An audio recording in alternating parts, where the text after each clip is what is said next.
Hello students, आज हम MPS 004 का चैप्टर 5 का एक्सप्लेन करेंगे। बुक का नाम है तुलनात्मक राजनीति मुद्दे प्रवृत्तियां या रुझान, और चैप्टर 5 का नाम है विकासशील समाजों में राज्य एशिया, अफ्रीकी और लैटिन अमेरिकी। हमें विकासशील देशों के बारे में इस चैप्टर में पढ़ेंगे हम कि विश्व युद्ध के बाद किस तरह से तीसरी दुनिया के देश बने और वे उद्भव में आए और उन्होंने अपना कैसे विकास किया, क्या क्या चुनौतियों का सामना करना पड़ा। इस चैप्टर में उन चीज के बारे में एक ये क्लिप मैंने एक बुक में से ली है, नीरज पब्लिकेशन की बुक है, उसमें से मैंने ये नोट्स बनाए हैं, तो उसमें से है। तो इसमें एक इंट्रो है जो ये विकासशील देशों का, इसे यहाँ से पढ़ लेंगे हम इसको। विकासशील देश को नवोदित राज्य यानी नए उदय, जो जिन राज्यों का नया उदय हुआ है, या तीसरे विश्व के विकासशील देश या तीसरी दुनिया के देश भी कहा जाता है, जिनकी समस्याएं, विचारधाराएं, सामाजिक व्यवस्था और आर्थिक, धार्मिक एवं ऐतिहासिक परंपराएं, जिनके अंतर्गत एशियाई, अफ्रीकी और दक्षिणी अमेरिका के राज्य आते हैं। ये सारी विचारधाराएं देख के हम समझ सकते हैं कि कौन तीसरी दुनिया के देश हैं, और उससे हमें फिर ज्ञात होता है कि एशियाई, अफ्रीकी और दक्षिणी अमेरिकी यानी लैटिन अमेरिकी देश आते हैं तीसरी दुनिया के। अब विश्व युद्ध से पहले दो विचारधारा थी, पूंजीवादी एवं साम्यवादी, राज्यों से भिन्न है। ये इन दो विचारधाराओं से बिल्कुल भिन्न होते हैं। इन दो विचारधाराओं के अंदर नहीं आते तीसरी दुनिया के देश, क्योंकि इन्होंने अपनी खुद की एक स्वतंत्र विचारधारा को अपनाया। किसी भी गुट में ना शामिल होकर हम अपना खुद विकास करेंगे। उनमें से भारत भी एक है जिन्होंने गुटनिरपेक्षता की नीति अपनाई थी। ना ही वो पूंजीवादी यानी अमेरिका के साथ शामिल हुए थे, ना ही वह सोवियत संघ साम्यवादी सोच वाले उनके साथ शामिल हुए थे। उन्होंने अपनी एक मिश्रित सोच को अपनाया। जो गुटनिरपेक्ष लोग थे उन्होंने पूंजीवाद के भी जो अच्छे तत्व थे उनको अपनाया, और जो साम्यवाद के अच्छे तत्व थे उसको अपनाया।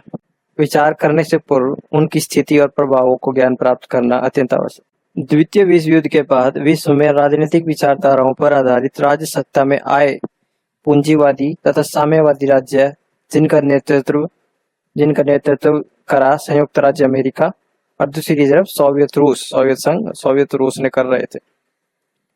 जो मैंने अभी आपको बताया था छोटे, उसमें अब इसमें पढ़ लेते। साम्राज्यवादी राज्यों के अंतर्गत ब्रिटेन, अमेरिकी, फ्रांस और हॉलैंड, बेल्जियम आदि आते हैं। परंतु जो द्वितीय विश्व युद्ध के बाद साम्राज्यवादी राज्यों का प्रभुत्व समाप्त हो गया, ये खत्म हो गए और विकासशील राज्यों का उदय हुआ। द्वितीय विश्व युद्ध के बाद सोवियत यूनियन के प्रभाव के अंतर्गत पूर्वी यूरोप के राज्य यानी पूर्वी जर्मनी, चेकोस्लोवाकिया, हंगरी, पोलैंड और बुल्गारिया, रोमानिया, लिथुआनिया, लैटविया और एस्टोनिया आदि आ गए। ये सोवियत संघ में चले गए। और परंतु 1990 के बाद न केवल अप्रयुक्त राष्ट्र बाकी राष्ट्र थे, बल्कि सोवियत यूनियन भी बिखर गया। अतः विश्व में विकासशील राज्यों के अंतर्गत विश्व के लगभग 180 नए देश आ गए। जब ये देश आजाद हुए, स्वतंत्र हुए, तो इनकी दशा हर दृष्टि से शोचनीय थी। वह निकृष्टता, दूषित जन स्वास्थ्य, बेकारी, बेरोजगारी, बिजली, पानी, सड़क, संचार व्यवस्था, तकनीकी ज्ञान, बड़े उद्योग और वैज्ञानिक ज्ञान आदि का अभाव था इन देशों में, जो तीसरी दुनिया के विकासशील देश थे। उन देशों में इन चीजों का अभाव देखा गया, इन सभी चीजों का। अतएव स्वतंत्रता प्राप्ति के साथ ही इन राष्ट्रों को इन समस्याओं का भी सामना करना पड़ा। ये मुक्त तो हुए, पर इन्होंने इनका सामना करना पड़ा, और कई देश तो आश्रित देश भी बनकर रह गए। वो फिर भी आजाद होने के बाद भी वे अमीर, जो पूंजीवादी देश थे, जो अमीर देश थे, अमेरिका था, उन पर आश्रित रहना पड़ा, क्योंकि वे अपने देश को संभाल नहीं पाए इतनी भूखमरी के कारण। तो उनको उनसे हेल्प लेनी पड़ी। तो एक आश्रित के क्वेश्चन आएगा इसमें, आश्रित देश किन्हें कहा जाता है, निर्भरता वाले, तो उसमें ये पॉइंट आएगा। ये राज्य अनेक समस्याओं का सामना करते हुए अपने विकास के कार्यों में लगे हुए हैं, इसलिए इन्हें विकासशील राज्य या तृतीय विश्व के राज्य या नवोदित राज्य कहा जाता है। ये हमारा इनके बारे में हो गया, तृतीय विकासशील देशों के बारे में इंट्रो। ये आप इसको पढ़ लीजिए, ये आसान है, और इससे आपका कॉन्सेप्ट क्लियर हो जाएगा विकासशील देश किन्हें कहा जाता है और किन किन समस्याओं से ये भिड़ रहे हैं और कहाँ से विखंडित होकर कब ये बने थे। द्वितीय विश्व युद्ध के बाद विकासशील देशों को उद्भव हुआ। फिर देख लेते हैं विकासशील देशों की प्रमुख विशेषताएं। आर्थिक विशेषताएं, निम्न आय स्तर बहुत ही कम आय स्तर होती है इन देशों में। अधिकांश लोगों की आय अपेक्षाकृत कम होती है। कृषि पर निर्भर रहते हैं। अर्थव्यवस्था का बड़ा हिस्सा कृषि और प्राथमिक क्षेत्रों पर निर्भर होता है। अविकसित औद्योगिक क्षेत्र यानी छोटे उद्योगों का भी निर्माण का विकास सीमित रहता है। जो बड़े नए उद्योग खुलते हैं उनका विकास सीमित रहता है, लिमिटेड रहता है। सामाजिक विशेषताएं, उच्च जनसंख्या यानी बहुत ज्यादा जनसंख्या होती है। जनसंख्या की वृद्धि बहुत तेजी से बढ़ती रहती है इन देशों पर, और उतना खाना नहीं होता इन देशों में, तो इसलिए ये लोन लेते हैं वर्ल्ड बैंक से और उसकी चपेट में रहते हैं और फिर आश्रित, वर्ल्ड बैंक के ऊपर आश्रित रह जाते हैं, निर्भर हो जाते हैं। निम्न जीवन स्तर, शिक्षा, स्वास्थ्य, बुनियादी सुविधाओं की कमी होती है। जो बिल्कुल ही आम जरूरत होती है उनकी भी कमी रहती है इनमें। कई कई देशों में, कई कई स्टेटों में इनके गरीबी, एक बड़ा हिस्सा जनसंख्या का गरीबी रेखा के नीचे जीवन यापन करता है। राजनीतिक और प्रशासनिक विशेषताएं, राजनीतिक अस्थिरता यानी भ्रष्टाचार के मुद्दे प्राय होते हैं। बहुत ज्यादा भ्रष्टाचार दिखाई देता है इनकी राजनीति में। झूठे वायदे किए जाते हैं लोगों को और उनको बका में रखा जाता है कि हम तुम्हारे लिए कर देंगे, ये कर देंगे, हमने ये भी कर दिया, ये भी बता देंगे हमने तुम्हारे लिए ये भी कर दिया है, ये भी कर दिया है, ये भी कर दिया है, फिर भी तुम हमसे ये मांग रहे हो। प्रशासनिक क्षमता, सरकारी प्रशासन की क्षमता और प्रभावशाली में कमी हो सकती है। सरकारी कार्य है उनमें कमी रह सकती है इन देशों में। प्राकृतिक संसाधनों का उपयोग, अपर्याप्त उपयोग, प्राकृतिक संसाधनों का पर्याप्त और स्थायी उपयोग नहीं हो पाता। पर्यावरणीय समस्याएं, पर्यावरण संरक्षण की दिशा में कम ध्यान दिया जाता है। अंतर्राष्ट्रीय व्यापार, निर्यात में प्राथमिक उत्पादों पर निर्भरता, विकासशील देश प्राय कच्चे माल और प्राथमिक उत्पादों का निर्यात करते हैं। व्यापार घाटा, निर्यात की तुलना में आयात अधिक होता है जिससे व्यापार घाटा होता है। यानी कच्चा माल ज्यादा बेचा जाता है, कम बेचा जाता है, सस्ते में जाता है और उतना आयात कर लिया जाता है। यानी बना हुआ माल बाहर से मंगाते हैं तो वो महंगा खरीदा जाता है, तो इनका कुछ प्रॉफिट नहीं होता, लॉस ही रहता है इन देशों का।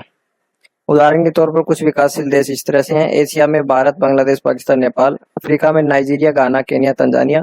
और लैटिन अमेरिका में ब्राजील, अर्जेंटीना, पेरू और बोलिविया और चिली। एक चिली भी, एक दो देश इसमें और भी हैं। ये कुछ प्रमुख दिए हुए हैं इन्होंने बस इस बुक में। तो विकासशील समाजों में राज्य की भूमिका विभिन्न कारणों से महत्वपूर्ण होती है, जिसमें ऐतिहासिक, सांस्कृतिक और राजनीतिक कारक शामिल होते हैं। इस अध्याय में हमें इस एशियाई, अफ्रीकी और लैटिन अमेरिका के बारे में पढ़ेंगे। तो फिर उसके देख लेते हैं, हम एशियाई के अनुभव देख लेते हैं किस तरीके से। एशियाई देशों में राज्य की भूमिका और विकास की प्रक्रिया को समझने के लिए कुछ प्रमुख उदाहरण इस तरीके से मैंने लिए हैं। ऐसे भारत को आजादी के बाद, भारत में स्वतंत्रता के बाद भी राज्य का मुख्य उद्देश्य सामाजिक और आर्थिक न्याय था। पंचवर्षीय योजनाओं के माध्यम से सरकार ने औद्योगिकरण, कृषि सुधार और बुनियादी ढांचे में विकास किया। हरित क्रांति 1960 में आई।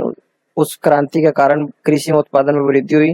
राज्य ने वैज्ञानिक व तकनीकी नवाचारों के माध्यम से किसानों की सहायता की, जिससे विकसित हुआ, विकास करने में मदद मिली थोड़ी। भारत एक विकासशील देश है जो अपनी विविधता, बड़ी आर्थिक और सांस्कृतिक विरासत और विभिन्न राजनीतिक और सामाजिक मुद्दों के साथ अग्रणी है। इन सभी मुद्दों के साथ घिरा हुआ है।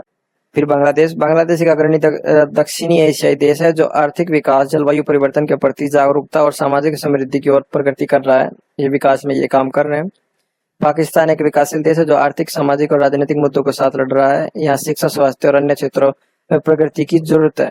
यहाँ पे अभी भी जरूरत है और ये करने में ही लगे हैं पर कभी पूरी नहीं होती। ऐसे ही भारत में भी ऐसे करने पे लगे रहते हैं विकासशील देश, पर कभी पूरी नहीं होती है जरूरतें।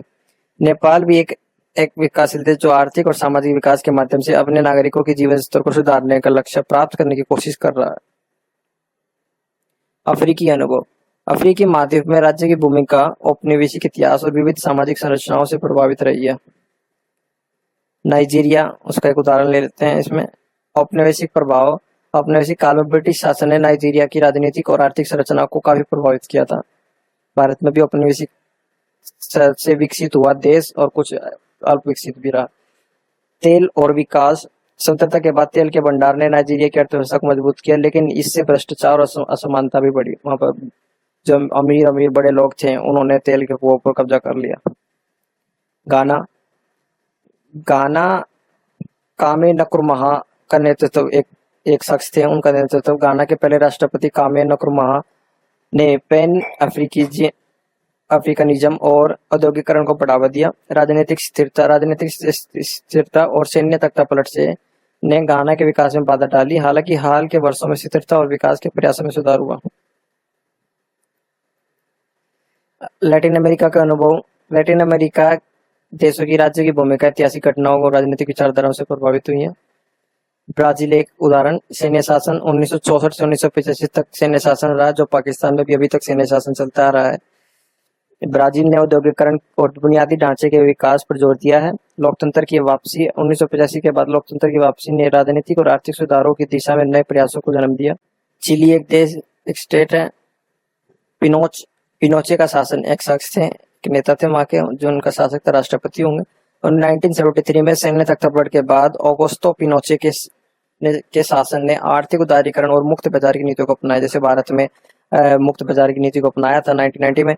तो जब से भारत में विकास, बाहर से बड़ी कंपनियां आई, उन्होंने उद्योग लगाए यहाँ पर।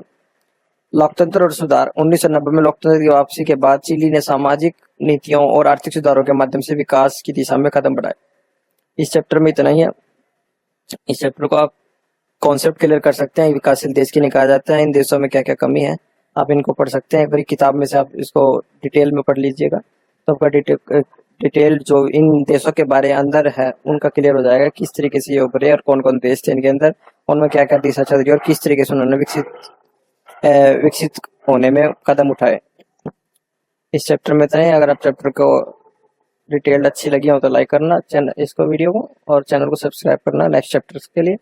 चैप्टर जल्दी आते रहेंगे।